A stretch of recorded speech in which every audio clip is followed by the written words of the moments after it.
Charleston's stand against British tea wasn't a one-time event. It took 3 separate tea parties to build the city's resistance, each one bolder than the last. This month marks the 250th anniversary of the final and most powerful anti-tea tax protest. Here to share more about this historic milestone is Darren Hartford, owner of Oliver Pluff and Company. Darren, great to have you here with us. Thanks so much for having me. And I'm very curious. So there was 3 separate tea parties. Why did it take 3? A little bit of it was the East India Company learning that no, tea wasn't going to be accepted in the colonies. The first tea party was over 270 chests of tea.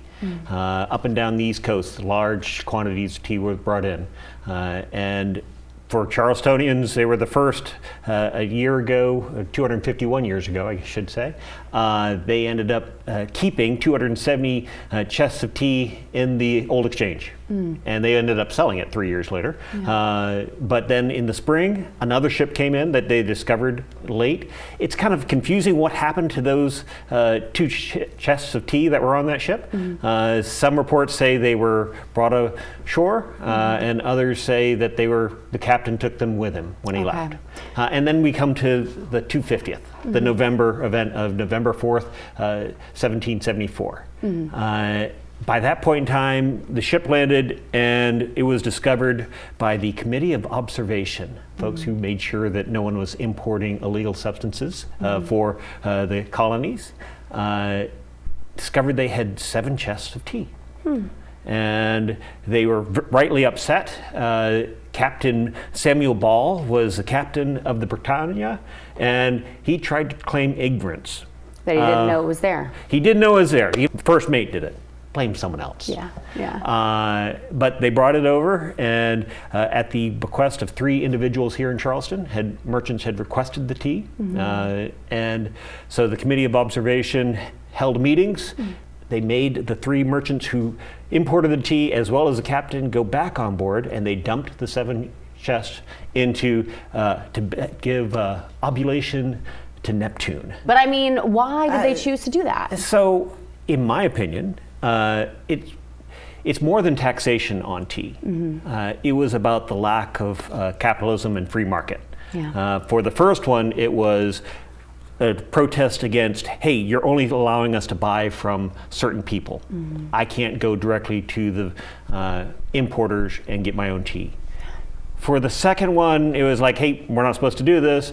And by the time the third one came around, I personally think it was a little bit of, hey, other people are dumping it in the harbor. We probably should show we are as committed to the cause as the rest of the country. Maybe that works. Yeah. And it did. Exactly. And now it's interesting because back then tea was kind of thought it was resistance, right? And now we think of tea as comfort and calming and ritualistic. So I want to talk about how tea has evolved from then and kind of what's changed, but also what stayed the same. So the tea has been consumed for about 4,000 years. And the basic process of growing, harvesting, and creating tea has stayed the same pretty much that whole time. But the flavors and what we can do with tea today, as far as flavors that are added, fruits and dried fruits, tisanes that you can add to create different textures and aromas, that's different. Now, back in the colonial period, you had about 5 or 6 teas that were the main drivers. The 5 tins I have here, my company's recreated some of those blends that were enjoyed back in the 1770s. So the teas were pretty, what we'd consider basic. A green and a black. We'd have a lapsang, which is very smoky tea. A kongu was a black tea that was just a nice cup of tea. Similar to an English breakfast today, but just a very nice, smooth drinking black tea.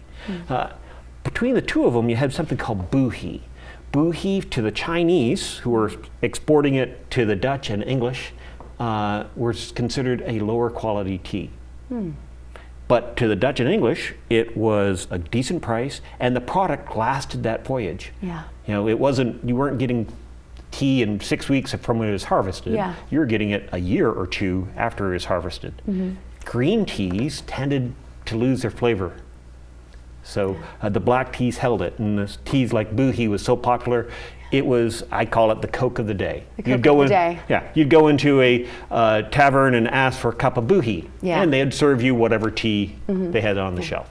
And now lots of people love tea, but it's very unique what Oliver Pluff does, because we're able to kind of enjoy this tea that was from back in the colonial days. And you have so many wonderful teas. They're absolutely delicious. OliverPluff.com is where you can go for more information. Darren, thank you so much for sharing this wonderful information with us. Appreciate it.